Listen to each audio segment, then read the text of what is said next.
So here we go. So welcome to Scott's Views. This is a bit of a different edition or video today because I've got a guest with me. I have Dr. Brent Potter from South Carolina. So Brent, introduce yourself, please. Oh, hey, yeah, thanks so much for doing this, Scott.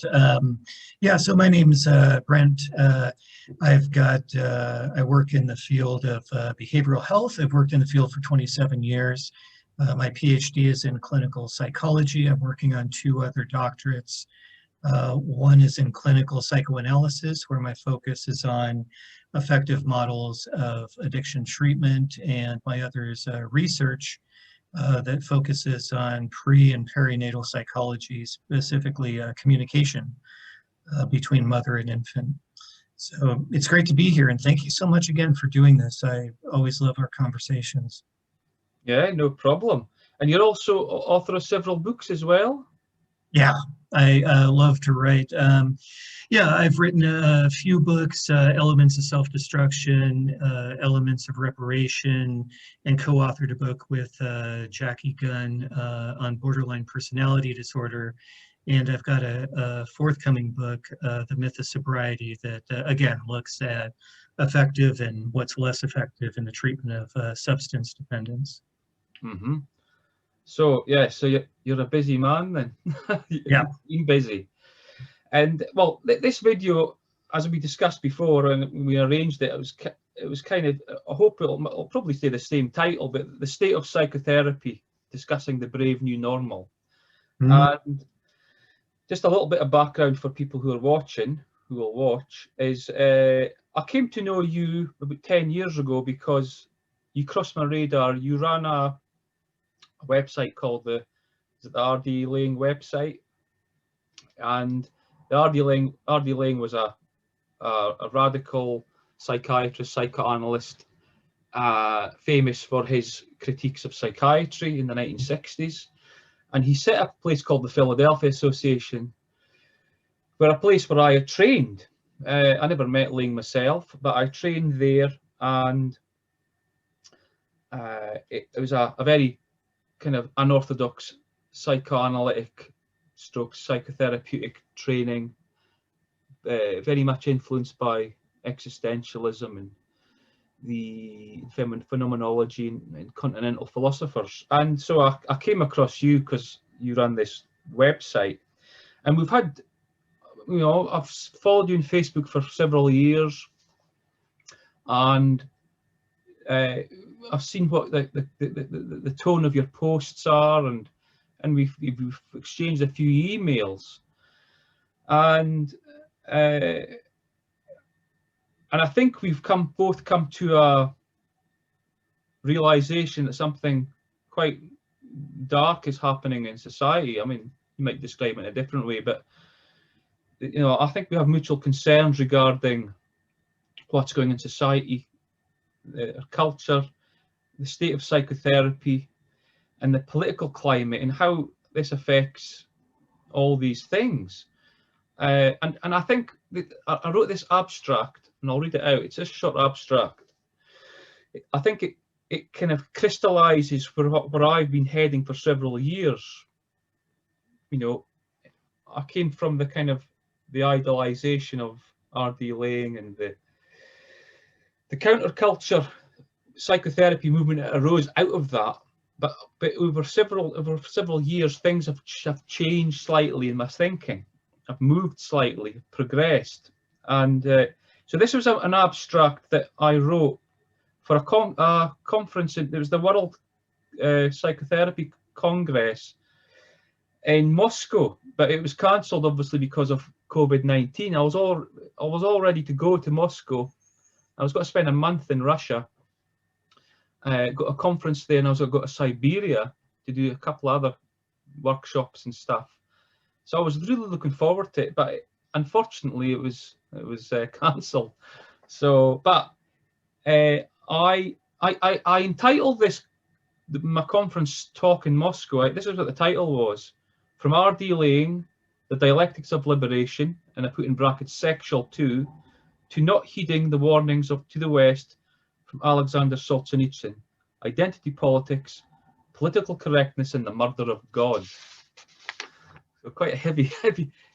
And because the topic of the conference was children, society, in the future, and so I used this. I went, children, society, in the future are under attack from forces which are far from benign. Alexander Solzhenitsyn warned, be more careful from falsely using the struggle for peace and for social justice to lead you down a false road. So end of quote. And I wrote, perhaps the West is being led down a false road. From the heady and hopeful 1960s of R.D. Laing, critical psychiatry and the Dialectics of Liberation, and sexual liberation too, the West, like Solzhenitsyn prophetically warned, is now straining under the cush of identity politics, political correctness, and an insidious brand of social justice, queer theory, and gender ideology. This ideology is being pushed into children's nurseries and primary schools, along with society-wide enforcements upon free speech. People are scared to speak against this new justice. The Western intellectual fascination with communism, R.D. Laing's Dialectics of Liberation, Jean-Paul Sartre, Alain Badiou, Jacques Derrida, etc., has morphed into a godless, hypersexed religion of queer theory-inspired social justice. Should we heed the words of Solzhenitsyn, when he said, men have forgotten God, that is why all this has happened. In the West, the cult of queer theory has permeated into politics, education, and psychotherapy. Its modus operandi, contra reproductive futurism, reproduction. Queer theory is essentially against reproduction, where the only law is the legal one, and where the state is the master arbiter of justice. But as Solzhenitsyn argued, open quote, a society with no other scale than the legal one is not quite worthy of man either. A society which is based on the letter of the law and never reaches any higher is taking very scarce advantage of the high level of human possibilities. The possibilities of the future of society and our children are being attacked through the letter of a stunted and reductive law that promises unlimited possibilities and immediate rewards. A psychotherapy of life in the clinic needs to heed another scale other than a legal one to resurrect a future for everyone, especially our children. So that was the abstract. It kind of summarizes a lot of the conversations we've had as well over the last couple of months, and it mirrors what's going on in the UK, in Scotland, for example. Free speech is under attack with proposed hate speech laws, which will potentially make reading the Bible in public a criminal offence. LGBT transgender ideology is firmly ensconced in schools. Like 5-year-olds and 8-year-olds start getting taught about, you can be a different sex. There's a very much anti-male, anti-masculinity tone in the Scottish Parliament and the UK Parliament, but very much so in the Scottish Parliament. Very self-depreciatory male parliamentarians openly denigrate being a man. It's quite incredible. And of course, this has all come to a head, I think, with this COVID-19 totalitarian policies, where travel restrictions are in place. You can't gather and protest. Protests are illegal. You can't work unless you're allowed, if told by the government. Masks are being put in children in schools, and there's been no risk or health safety assessments being done. And I've challenged people and said, you've not done a risk assessment. The government's not done a risk assessment. And there is evidence to show that on the one hand, masks could be harmful for oxygen deprivation, for the social interaction, developmental things with covering the face, for young children, the bacterial infections for wearing a mask, and the psychological effects of that. And also you've got the government, the UK government are using applied psychology to make people super fearful of COVID. And you've got the mental health crisis boiling in this country now, and suicides are happening.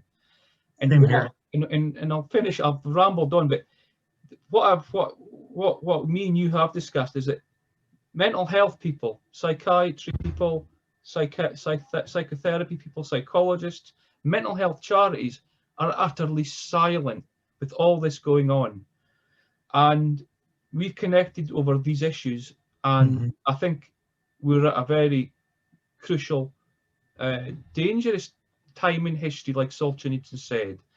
And so it was great to connect with you. And so what I want to ask you is, I mean, what's going on in the States, and are my concerns what I've told you, what's going on in the States, and what are your thoughts on it?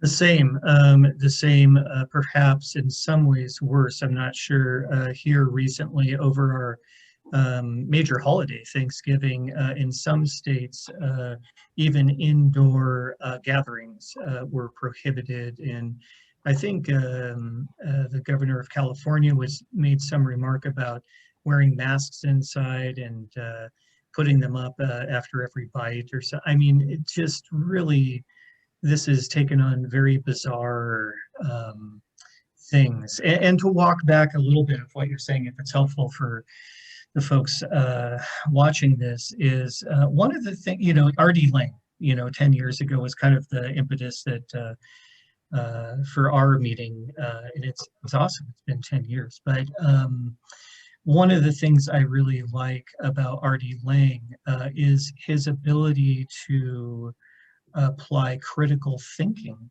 to the field of psychiatry. For example, is psychiatry really the best thing since sliced bread? Are they all of the things that they purport to be? And that's not to say anti-psychiatry, especially now in 2020. I don't know a lot of people who are just against psychiatry, but he had an ability to apply critical thinking to many, many, many areas. And it seems like that aspect, the critical thinking, has just gone away, as well as the capacity for conversation between what appears to be two sides that have formed in this. And also to mention too, just because people might not know, I think that what the real issue is that we're talking about, it goes under different titles. I prefer to just call it postmodernism. Others call it Marxism, neo-Marxism, cultural Marxism, socialism, which leads to communism. So these are all under the same camp that are the things I think that you and I are really critical about. And I always refer people to Hick's books, especially Explaining Postmodernism, which is a really great sort of synopsis as to how we landed in the position that we are today with postmodernism, and some of the concerns some of us have in regards to many, many of the things happening. And it's not just divided right now, but it seems to be, at least here, escalating with no end in sight. And I can't think of a real positive outcome to these things other than to, hopefully dialogue about it and to try and understand and reintroduce some critical thinking to the many, many things that are going on right now. Yeah,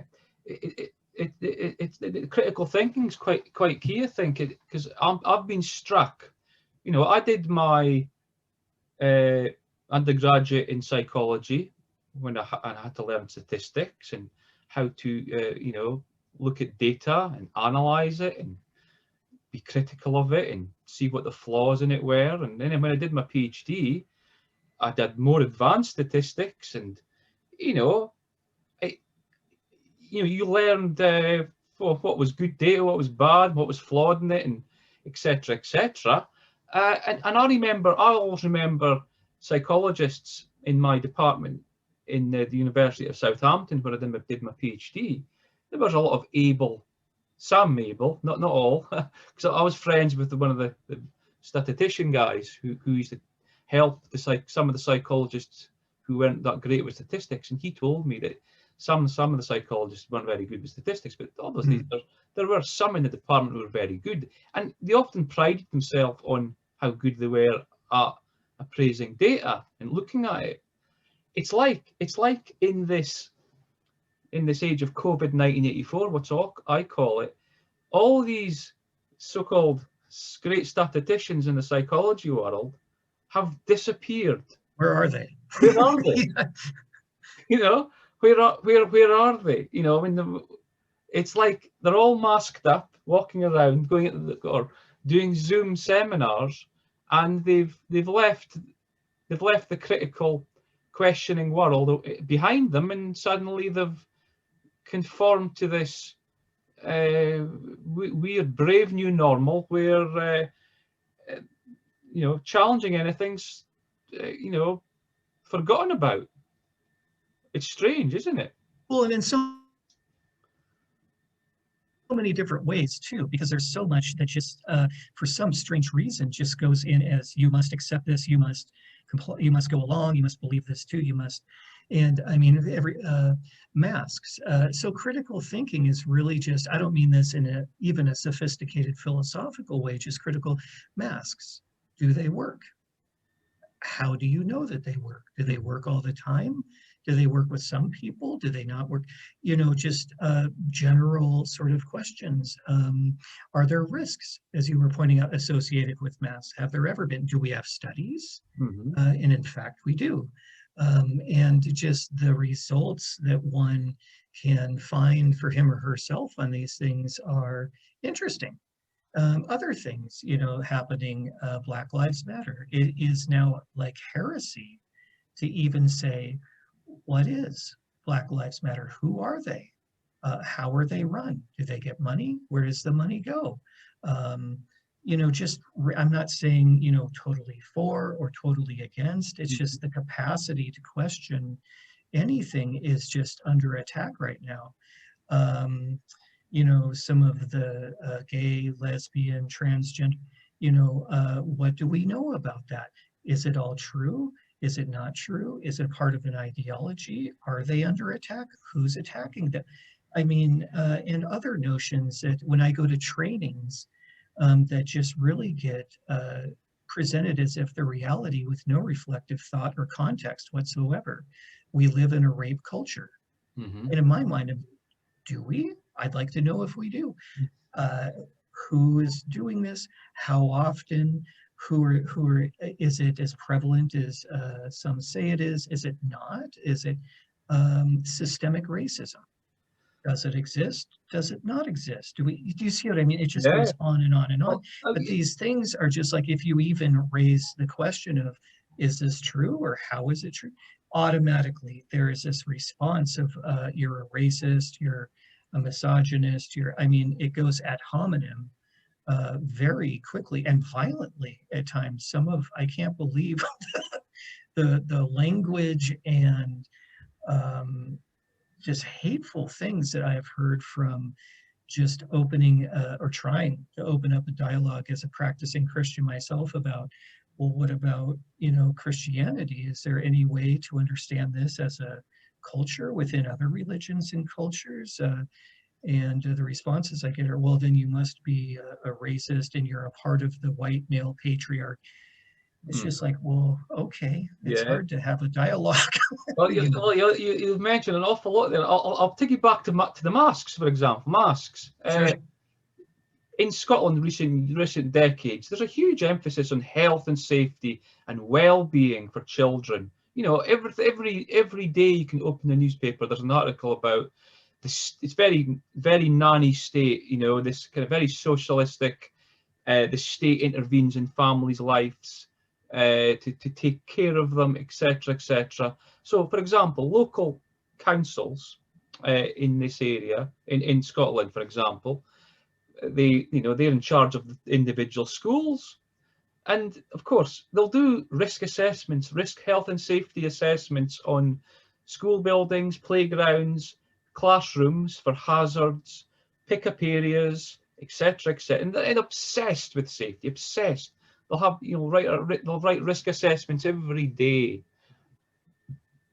but they've not done one risk assessment on the use of face masks for children. And you know, the Scottish government haven't done it either, and they mandated it for certain children above a certain age. But of course, younger children have to wear. Here it's two.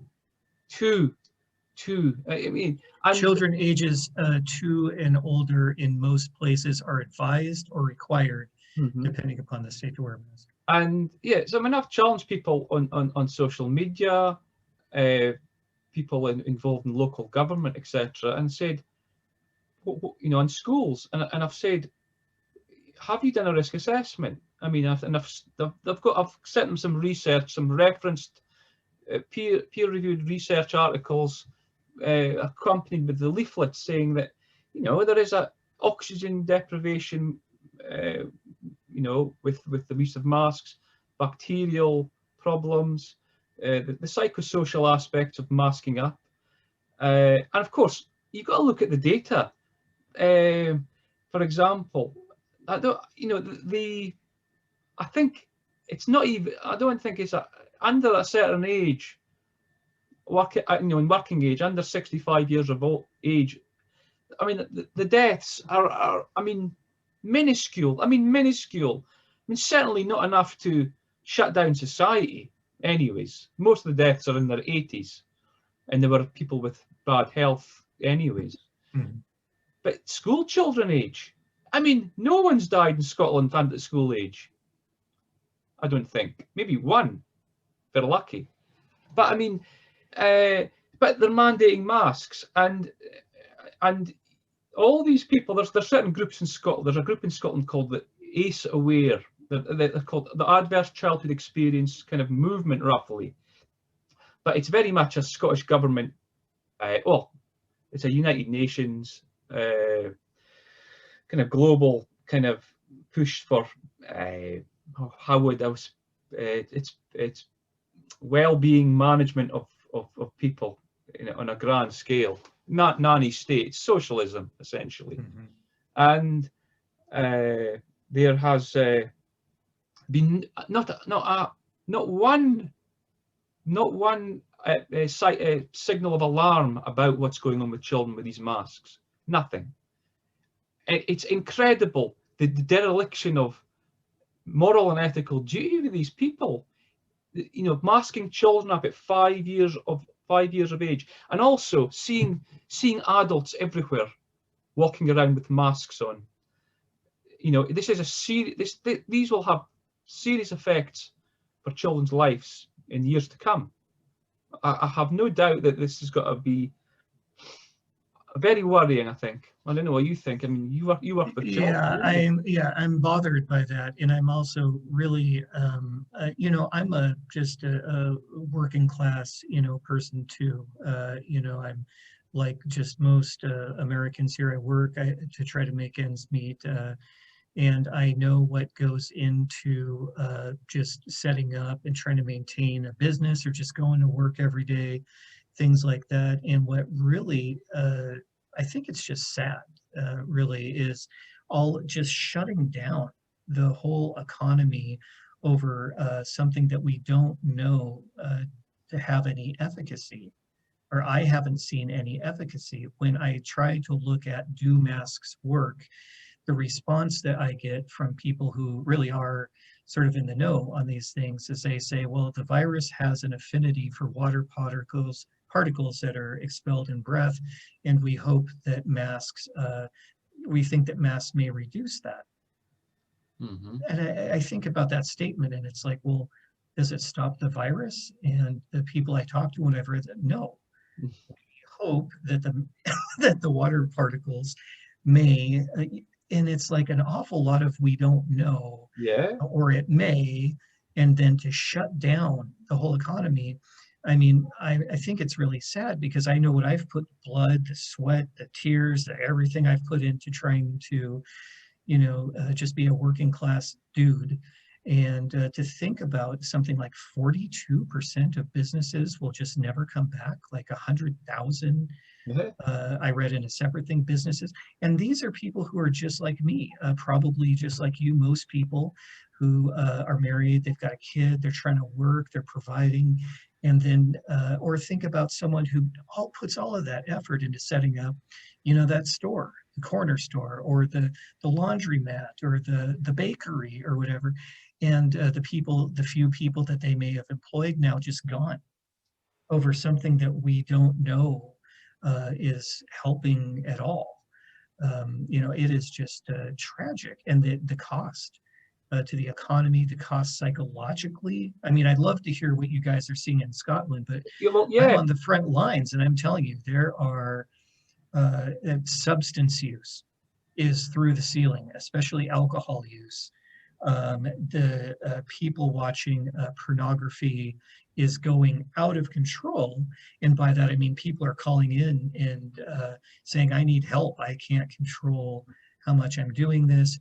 Domestic violence is skyrocketing here in the United States right now, because, you know, whatever pressure cooker situation was going on is now being amplified by just being at home all the time. And now I'm out of work and now we're running out of money. What are we going to do? Child abuse also. I mean, everything that you can think of is just spiking right now in mental health over something, you know, that could be taken up in a much more mature fashion, I think. Yeah, but what you're describing, I think, and it's very present in Scotland and the UK, is a mass cognitive dissonance of what is actually going on. I mean, in Scotland, there was financial forecasts a few months ago, and they predicted that 50% of all small and medium-sized businesses would not make it out of the first lockdown. And now we're going into Christmas, and the threat of things going on to next spring, continuing, it's going to make, you know, it's going to put people, unemployment and mental health, suicide and substance use, as you say, are going through the roof because of this. And the cognitive dissonance thing, the politicians, the Scottish politicians in the Scottish Parliament and the UK ones in the UK Parliament, a lot of people who voted for these measures to be helping society, they're complaining about the economic situation. They are complaining and saying, oh, the government's not doing enough for businesses. But you voted to shut businesses down. It's like, what do you think happens? What do you think happens when you shut a business down? Do you think that there's a finance minister in Scotland? Her name's Kate Forbes. She's about, I don't know, she's extremely young. I don't think she's done a degree in economics. But all she does is kind of blame the UK government for not getting enough money from them for the businesses in Scotland. Well, you have a choice. The Scottish government could have said, well, as a nation, we are going to stay open. And the irony is, Nicola Sturgeon, the Scottish leader, she's always going on about independence. It's the Scottish National Party conference this weekend, and the big theme is the next Scottish independence referendum, when Scotland will be independent.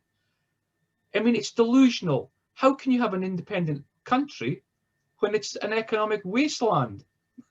When you've put everyone out of business? I mean, it's utterly insane. It's almost like it's very worrying to see these people in charge and seem to have no grasp on economics that a high school student would have. You know? Well, and without any, and for the record, I'm not saying that masks do or don't work. I'm really talking about just what we're doing in the face of this pandemic, and just opening up a space to even talk about it. And I was really disheartened. I don't know what's happening in your neck of the woods, but many states have gone back into lockdown. Back to the beginning of this whole thing, which in and of itself is mind-blowing. like that raises a lot of questions. If lockdowns work, did it work? Again, did it work the first time? It's the same in UK. In England, they have a different system. In England, they had lockdown, and it ends on the 2nd of December. And they were asked, when will this definitely end on the 2nd of December? Will things open up? And the Prime Minister, Boris Johnson, said, yes, it'll definitely end. That's my word. And now he said, yes, the lockdown is ending, and we're going to go into tier systems. So different regions will go into, some will be in the highest tier, DEFCON 4 for some regions because it's high COVID cases, because they're using the PCR test and inflating the ideas that the virus is rampaging through the community. Some places will be in tier 3. So in other words, no, the lockdown hasn't ended. It's just continued under a different guise. But it has a different name. Different name. So it's the cognitive dissonance that is odd. You also mentioned the LGBT stuff, which I've been quite vocal about in writing articles. In Scottish schools and in the Scottish government, there's a huge push to introduce what they call inclusive LGBT in education. So in other words, in every subject that a child gets taught at school, whether it's mathematics or it's computers, English, there'll be some LGBT component, so as to the reasoning behind it is to kind of normalize LGBT people in society and to stop bullying. But of course the bullying rates for LGBT in schools is very tiny compared to bullying overall. I think the highest thing for bullying in schools is someone's appearance, I think, as far as I recall in the research. But anyways, the curriculum for this, and the Scottish Family Party in Scotland have done a lot of videos on this. You can check it out on their YouTube channel. The curriculum for this is quite incredible, especially the sex education stuff as well. It's very descriptive of acts of anal sex, the anal lingus, oral sex with someone's anus, pornography. So the curriculum has been highly sexualized, and they're also introducing the idea of transgenderism into schools. They start getting taught at 8 years old. They get taught that you can be a different sex, as I call it, sex, not gender. I say you can be a different sex, and all these different types of genders. How many? I don't know how many they are.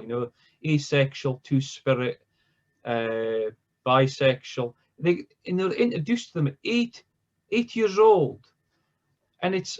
I mean, my concern is, of course,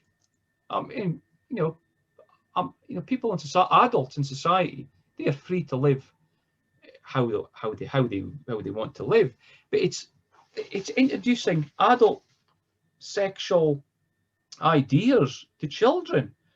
And I think this is very, very worrying. I don't know if it's what's well, happening. And I think it's important to note that it's not necessarily making, although it may include, it's not necessarily making a statement for or against. I think that what the issue is an ideology and an educational structure ensconced in that education being just sort of pushed onto people who may or may not have similar views, or even know that an ideology is being sort of packaged in this education and delivered to 8-year-olds and beyond. And again, Washington State just did something very similar to what you're talking about. California, of course, did as well. And the languaging, especially in Washington, I would suspect, I don't know, that it's the same in your neck of the woods, is that when you read the languaging of the law, it's purposefully, it seems vague. in some areas. Like, what are you going to teach in the future? It will say, well, based upon what we want to do, then we will further implement. You know, there's this sort of like open language to it that I don't feel comfortable with, and I don't feel comfortable with the material to begin with. Again, it goes back to all the questions I ask about not just these things, but everything. You know, why are we teaching this? Can we start there? Like, Well, how did this make it into the law? Why are committees entertaining this? yeah. Which isn't to say that they shouldn't. You know, if someone came to me and said, we have clear, consistent research outcomes that show X, Y, and Z, this is we believe that this needs to be a part of a curriculum. We would like parents' input on this. Here is what we're proposing. You know, something like that might be something that I would at least read and take seriously, but this way of just steamrolling it through, and then I suspect a lot of parents don't even know what this is. I mean, you and I have taken the time to sort of go, what is Marxism and why is this coming up in all these manifestations, and know the history, and we get to see psychology firsthand because we're on the front lines. But I suspect that the average working class parent, you know, they're you know, trying to get their kids to school, and then mom's trying to get to one job, dad's trying to get, and they may not be entirely aware that these things are just sort of coming in under the radar like that, and it raises so many questions. I mean, I took the plunge and wrote a couple of articles in Scottish news outlets. But this one I wrote, I don't know if you can see that, the Highland Times. Can you read that? Yep. Yeah, it was a queer theory in Scottish schools, and I did a bit of research. The sort of document that bases a lot of this stuff in the UK, anyways, is a book called. It was a research project that was funded by the UK government, and it was put into a book called Interrogating Heteronormativity in Primary Schools, the work of the No Outsiders Project by Rennie De Palma and Elizabeth Atkinson. And so, interrogating heteronormativity. And I'll just give you a couple of things that I wrote here, which is quite interesting, I think. Another more sinister aim of the project, the research project, was, as the authors lamented, to address the omission in primary schools of sexuality, pleasure, and bodies and desire, which ordinarily, within educational settings with children, are omitted to protect children. I mean, that statement was incredible. To address the omission of childhood sexuality in schools. I mean, what about? I mean, it raises the question in my mind of where is the line where all of this becomes child abuse? I mean, how much? I was reading some things about some grade school curriculum encouraging kids, or actually as an assignment, to look up certain things on porn sites and things like that. And it just makes me wonder, if that's okay, where do we draw the line? Where is the line where this then becomes child abuse under so many circumstances that I'm sure that you're aware of? Any mark on a kid could be considered, that's a mandated report to the government. Or, I mean, and with this sexuality thing, again, it's not saying there shouldn't be education or no, or whatever, all education. You know, it's saying, what are we doing? Like, where is this coming from, and where are the lines with this? And what is a heteronormativity or something? Like, where did they come up with? Who comes up with this? You know, that sounds like a pejorative term. Like, it sounds like it's a thing. You know, like, we've figured this out. It's this thing. And what does it mean? Heteronormative. So, you know, that just raises so many questions. So what's normative is bad? I mean, there have been heterosexual people for quite a long time. We're the grateful products of that process. Yeah, and it's very odd, because it kind of, I think what I'll read now, it ties into the kind of, people get called conspiracy theorists, for this, the World Economic Forum, the Great Reset, you know, people, there's a population problem. And if you look into the depths of queer theory, and I wrote here, an even darker aspect of the No Outsiders project lurks the hidden in their manifesto for queering the classroom. There's an overt disdain for heteronormativity, and is revealed in discussions of a need for the rejection of heterosexuality and reproduction. They argue that there is a need to challenge reproductive futurism. What? Reproductive futurism, human reproduction of children and its heterosexual nature, and that queering the classroom and human reproduction are at odds with each other. And indeed, in this book, Interrogating Heteronormativity, it goes on to say, the rationale for teaching children at all is questioned as queer existences or lifestyles are antagonistic to a reproductive future, as in heteronormativity, where the future, the child and family are valued. I mean, this ties in with the Christian, Orthodox Christian monk that I've read, I'm quite fond of, Seraphin Rose. He talks about in one of his books, Nihilism, and you know, the kind of satanic or occultist ideas of this ideology is extremely nihilistic. And there it is in black and white, wanting to, you know, the idea of reproductions of children in a heteronormative sense is something to be challenged. And it's quite incredible. It's the problem because it's a part of what they perceive to be, which is just a part of their postmodern ideology of oppression at the hands of what is typically white male whatever in their ideology. But it's just bizarre how nihilistic this is. And I've heard similar people seem to share a common belief that humans are somehow a blight on the planet, and the less people there are, the better. And we have a lot of data that just says that is just not true. But just the nihilism of this and the attack upon the family it's just sad. I mean, it's really sad. Yeah, it's interesting because the Scottish Family Party in Scotland actually are one of the only political. It's a very small political party, but it's one of the only political parties that put forward an idea of the family unit being important.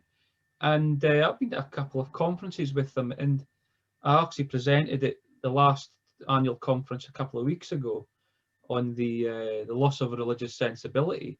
And last year at the conference, there was an academic called Dr. Paul Gilfillan, a sociologist, and he went through all the research regarding outcomes for children in different family setups, you know, single parents with, you know, people who've been adopted, etc., etc., same-sex parenting, etc., etc. And the research is very clear that the best thing if you want a good outcome for children is to have a mum, a dad, and married as well, actually, because people are more likely to stay together if they're married. And it's quite clear that for children's future well-being and mental health and future educational attainment, substance misuse issues, etc., if they come from that environment, generally speaking, it's a better thing. It's not to say that other people who adopt or other kind of parenting setups they're bad, but just generally speaking, it's if that family unit's a good thing, it should be encouraged. It should be something that's fostered, you'd think, in society, that it's a positive thing. But everything in the Scottish government and UK, it's all about, well, let's challenge heteronormativity, let's challenge the family. You know, you can have different family setups. You can live in a polyamorous setup, you know, open relationships and all that. And it's kind of this. Well, I'm not going to judge people who live or choose to have. Right. And that's a really good point about the kind of postmodernist response to that is, you know, to say that we have clear and consistent, unambiguous research outcomes that married mom and dad is the best environment for children's future success and health. That is a true statement. But that's not to say that everything else, the postmodernists are really locked in this black and white kind of thinking. Like, well, if you say that, then you must be anti just everything else. And that's not the case at all. It just means to look at, and you can say that without, and there are all kinds of setups that work very well for children, but we know that that's kind of the ideal setup. And yeah, I mean, it's just, if you, from a, not to get too Jungian, but one of the oldest images in, you know, that cultures share all over is the image of the mother with the child.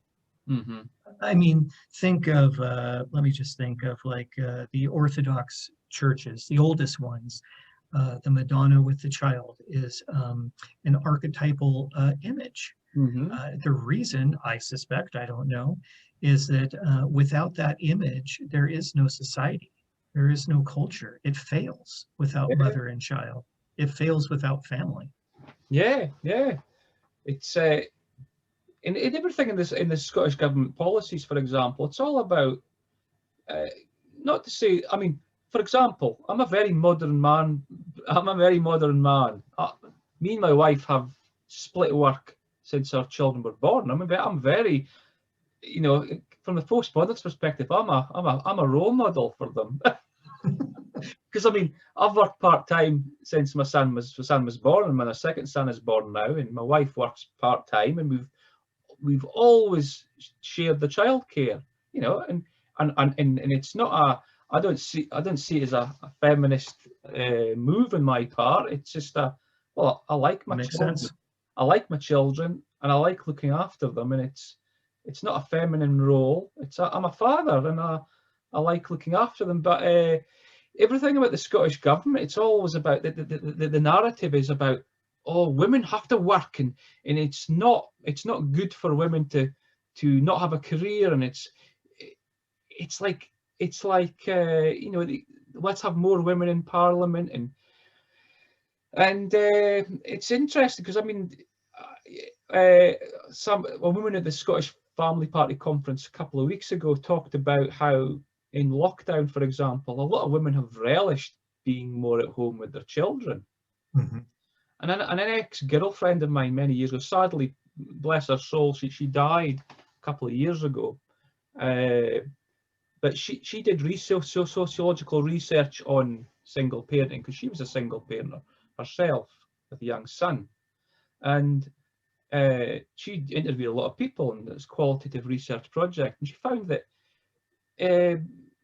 you know, some women really do prefer to be at home with their children. It's like, if they had the choice, it would be a preference if they was able to do it as well as work. I mean, there is some ambition for working, of course, as well, but it's horses for courses, really, and it's to denigrate and to sort of socially engineer situations. So, I mean, it's not. I don't think it's any accident. A lot of the female politicians, you know, don't have children.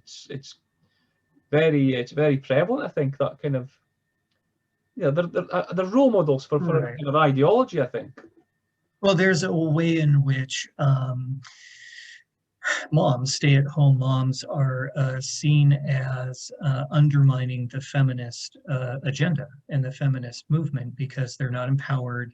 They're seen, according to their ideology, as being under the thumb of this evil male patriarchy and just furthering the oppression of women by staying at home and being moms. And that is just bizarre. To me. We also know in research now, and the research stuff that you and I are citing are out there. Anyone watching can just Google it for yourself. You know, we know that contrary to past, in recent history, beliefs that kids, you need to leave them alone, you need to let them self-soothe. That's how they learn to self-soothe. And so by withholding affection, you're actually helping them.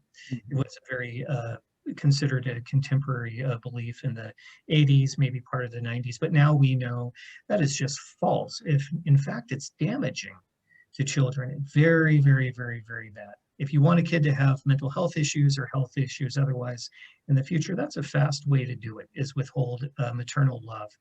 And now we know that not only is attention from mom in particular good and critical during the first 3 at least years of life, likely beyond, but we also know that the more is better. You can't have too much of it when it comes to kids, and the more maternal attention that a child receives, the healthier he or she will be, both in terms of mental health as well as with physical health conditions in the future. But this seems to me like this ideology of postmodernism is almost an attack on the family.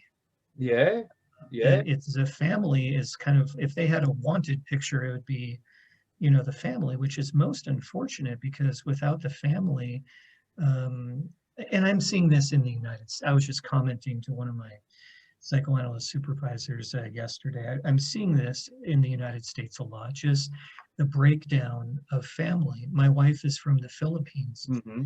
And one of the things that was a big takeaway for me when I went to the Philippines is their just belief in family is so beautiful and strong. I'm not saying it's some kind of utopia or something. They don't have their issues, but if you go to another culture where family really is central, you see the difference. Mm-hmm. It is startling. You know, when my wife, we just moved to South Carolina from Washington State. Not coincidental to some of these topics. But when she saw our new apartment, she was like, wow, if this was the Philippines, do you know how many of my family could sleep here on the floor? Like, we could have like the whole, and that it was, I mean, it's a little bit humorous from like an American perspective, but from a family-centered perspective, that's the first thing she thinks of. Oh, well, how many of our family could we take care of here? Wouldn't that be great? You know, I don't know. And the thing is, where we are now, and where we kind of both got into the psychotherapy world, so to speak. Mm-hmm. I'm talking from, you know, I got involved with the Philadelphia Association from a dissatisfaction with academic psychology. But I remember one of the very first videos I watched regarding that was I can't remember the name of the video. It was one of the very first. It was that big the movie about the PA communities. It was in the 1970s, I think. I can't remember the name of it.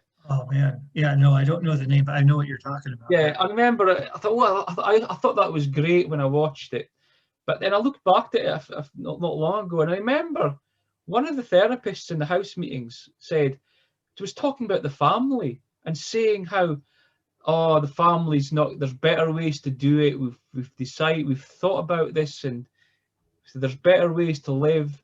And it was a postmodern, cultural Marxist kind of idea that was going in the Philadelphia Association. Well, this one therapist, anyways, talking about the family. Oh no, it's not just one therapist for sure. I mean, that is they are. This isn't my opinion. They are expressively sort of saying that all of that the white male Christian patriarchy that's just crushed its way through history and keeps people under its thumb. The kind of the symbol of that, they say, is the family. Yeah. That's where it happens. The man that's in charge, and it's a power system, and the wife is kind of the subservient, whatever. And that, you know, they consider that to be kind of the symbol of how this works, is that white Christian family. Yeah, I mean, we've been talking for nearly an hour now.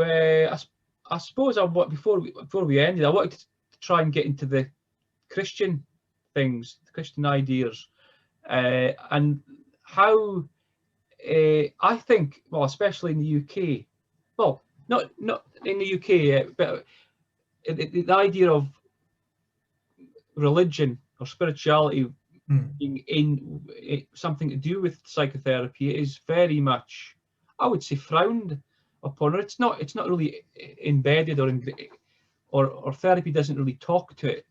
And the reason why I got onto this idea was when I went to Lithuania a few years ago, and I've been to Ukraine, and I've had several visits and met therapists, psychologists, psychiatrists, and priests who are also therapists, interestingly enough.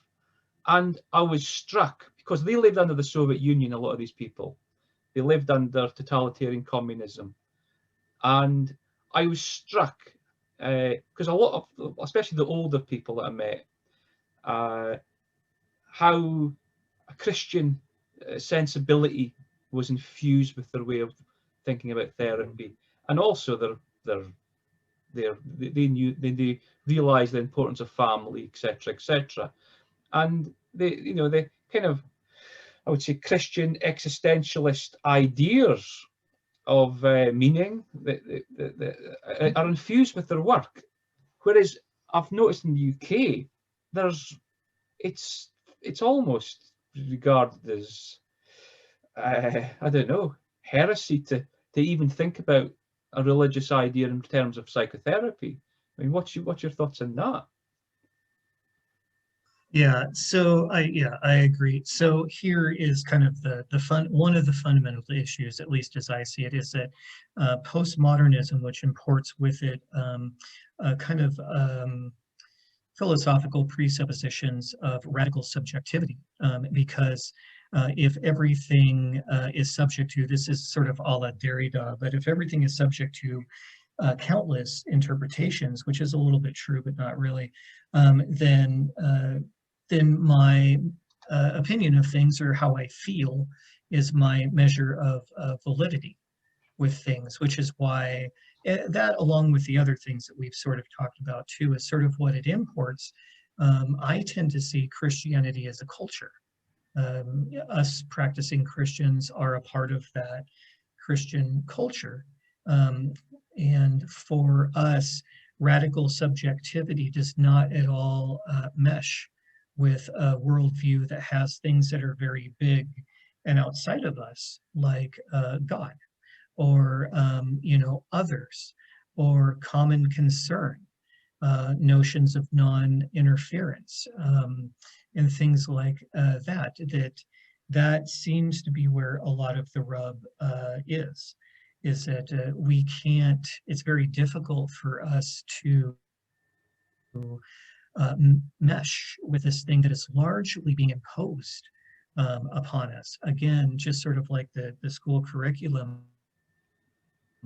The trainings I go to have no scientific merit that I can determine. To the contrary, there is science research outcomes that seem to be the opposite of what these people are saying. Yet I am subject to, countless trainings. The last one I went to was something like 24 hours of it. And as far as I could tell, it was just postmodern indoctrination.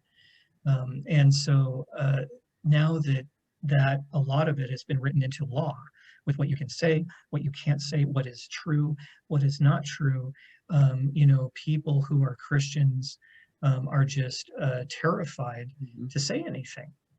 Because, and I'm a little bit more outspoken, you're a little bit more declarative, but behind the scenes, I don't know about for you, but there's a lot of Christians who come forward and say, thank you for saying something, because I'm being forced to accept and to a lot of philosophical and ethical things that I'm not sure are true, even without Christianity, but with my Christian belief, it's very difficult for me to support these things that I'm being instructed to do, and to endorse them. Well, yeah, critically.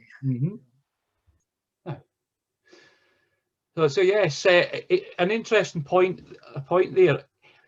I've come across something recently in my readings. There's a guy, he's dead now, but he's got Father John Ramides. He was an Orthodox priest, and he talks about the kind of the develop. I mean, I'm not a trained theologian or on Christianity by any means, but this is kind of my layman's understanding of it. I think it's very pertinent. He talks about in the West the development of thought in Christianity. Well, in a lot of branches of Christianity. he says that the original basis of Christianity, you know, wasn't some kind of legalistic kind of way to live. It wasn't some sort of thing, oh, you know, to control people. It was regarded as a therapy, Christianity, a healing, to be described as a hospital. The church is a hospital, and a therapy that essentially, in the West, a huge development. It became a kind of rational or speculative kind of theology, whereas in the old ancient Christianity roots, it was more a experiential thing, and they talk about the noetic faculty of the heart, and being a kind of telescope to get in touch with the uncreated energies of God. So, I mean, I'm kind of paraphrasing stuff that I've just read recently, and of course, it ties in with modern ideas of psychotherapy. It's very much a kind of rationalistic, and postmodernism is very much a rationalistic, speculative way of dealing with, in a medical and scientific way of dealing with human problems, whereas ancient Christianity was about, you know, I mean, there are exceptions in the Western Christianity. People like Soren Kierkegaard, for example. I don't think I think he's seen the light, so to speak. And people like Pascal, the French writer who wrote Pensées, he was very good, I think. And then but generally the kind of criticism of Western development through the Renaissance and Enlightenment was diminution of the kind of noetic faculty of the heart, and as Soren Kierkegaard might say, we have fallen from being like the lily of the field and the bird of the air, you know, the Matthew, the Sermon on the Mount in the Bible, where we can, stop grasping after happiness, stop grasping after the goodies of life. We're able to see life not as a search for happiness, but as a kind of being in touch with being, as something like Heidegger would say. And whereas I think psychotherapy has gradually gone down this very atheist, medical, technological entrapment of seeing human suffering. And I suppose in the psychoanalytic world, it's although it's kind of, we're liberating people, we're freeing them, but you make your own laws. But when you come to there's no law, do you end up in a kind of dead end place where if you just do what you want when you want it, it's like kind of reminds me of Georges Bataille, the French philosopher. This kind of crazy, just do what the hell you want, get drunk, have sex with anyone you want. There's no laws, but that's just a recipe for chaos. And of course, it shows you in like the family research of children and growing up. If you had a world like that where it was just all do what you want, there's no law really. So therefore, just do as thou wilt, so to speak. It's becoming, I mean, this could be a topic for another discussion sometime, but having been in the field for like 27-ish years, like I said, that when I first came into psychology, it was very rich in depth psychology, psychoanalysis, and longer term, more effective models of treating people that have since today become, I don't know about Scotland, I suspect it's probably similar, but here, these postmodernist, informed, so-called evidence-based, short-term solution-focused models of how can we just reduce some symptoms and move on to the next client. There is no depth, there's no real liberation, or very few instances of it that really seem to occur. It's a very medicalized, scientific model. I mean, with the evidence-based approaches, broadly speaking, it doesn't really even matter which client. you're talking to, because it's manualized. So it doesn't matter if it doesn't really matter who they are. Mhm. And that's really sad too, but it also has this weird, the moralism kind of that goes along with postmodernism and these sort of notions that they want to import of this radical subjectivity. It's very strange, the turns in the fields. In the field these days. And, you know, psychoanalysis, I think that we're humble enough to say is not the top model by any stretch of the imagination, but at least there we have an understanding of, as Auden might say, the powers that live us. We have an understanding of depth, interiority, meaning, purpose, how one individuates in Jungian terms, that are things that are actively attacked in the current sort of postmodern psychology model. And I think it brings us back to R.D. Laing, because I mean, R.D. Laing kind of brought to the fore, I think, a lot of the good things about the psychoanalysis. You know, the idea of having a place where someone comes to see you, where there's no agenda, where you're meeting a human being, and you're open to them, and there's no imposition by the therapist on the patient. You know, the story of the mute child who comes to see Laing, who hasn't spoken for months or weeks or whatever, and he just sits with her on the floor and touches her hands, and then she opens her eyes, and then she starts speaking, and the father says, "What did you do? What magic technical treatment did you do to her?" And he says, "I did nothing. I just met her as in her what she was going through, and didn't try to do anything. I was just present with her." And that's a very kind of, I think that's a very Christian or religious way of meeting people. And I think there's something very essentially inherently religious or Christian in meeting someone like that. You know, in the Levinasian sense of, you know, Emmanuel Levinas, you don't totalize the other. The other comes, you have a conversation. That in itself, the communion of that is extremely healing. That idea of meeting people has been denigrated, whether one is a religious person or not. Right, and I think that the kind of the thrust of our complaints concerning these things aren't really specifically, although it includes terms like BLM, mass, feminism, the LGBTQ, whatever, you know, that, but really what it is that ideology being like, you need to do this, whether it's the masks or an ideology, the coercion, which would be the opposite of a religious meeting, a spiritual meeting, the kind of meeting that Laing was renowned for, meeting you where you're at in a safe, free, non-intrusive kind of way. I think it's the coercion, the violence, interpersonal violence, the legislation of these things that is a bit frightening, especially when, as you sort of pointed out earlier, there's no end in sight and it seems to be escalating. And I was talking to our mutual friend, Michael Mantis, last night, and was commenting to him, you know, one wonders. I ask the people on the other side a lot, when do you know that you've ushered in your egalitarian utopia? When do you know? Are we all on food stamps? No one's on food stamps.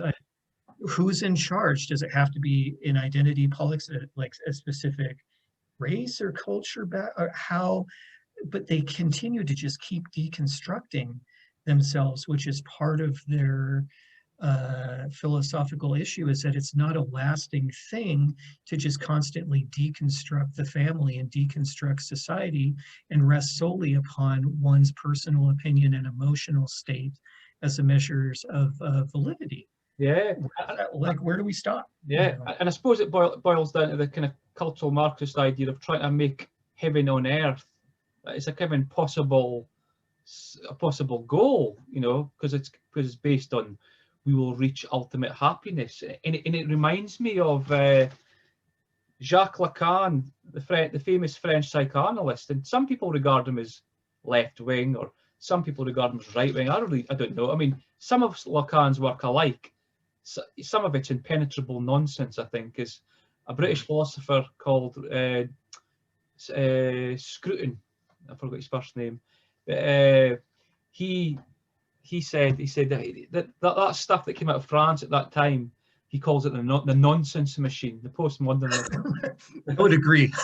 I would agree with that. I like that. And but he said something very cryptic to students. One of his lectures, in the lectures of the 4 discourses, he talks about one of the last chapters in that book. He said to the students, who were all these radical leftist Marxist students, and he said something very pertinent, and I thought he was spot on there. He says, well, I'm paraphrasing, but he says, you're asking for a new master, and you will get one. Mm-hmm. And I think that's the kind of the danger that all these people who are craving lockdown and craving the nanny state and craving all their kind of narcissistic whims to be met. Let's recognize 325 genders, put them into law, and and let's I think it never ends. It's like as Lacan talks about the hysterics discourse, the hysteric demands and demands and demands from the therapist, and of course Lacan would say, well, you can't give in to that demand because, well, the hysteric wants the goodies of life, that want happiness. And if you keep giving into that, then it'll just keep asking. The hysteric will keep asking. There'll be no end to it. Right. And I think what's maybe in the background in my mind as we're talking that I haven't articulated fully yet is like this kind of fear that things continue escalating we have historical precedent for this very guiding philosophy. Marxism playing out in reality. And some of the most tragic, or the most tragic, arguably, events in human history have been associated with this ideology. We do have people who've really, really, really tried this before, and not in any order, but Stalin, Lenin, Hitler, Mao. I mean, this has led to countless really deaths just in the last century alone. And I think that that's part of it, is things, at least I'm seeing, kind of escalating now with that ideology versus apparently everyone else. Like, you don't have to be Christian to be opposed. I have plenty of sort of rational atheist friends that are like, no, we've seen this philosophy play itself out. We'll have nothing to do with it.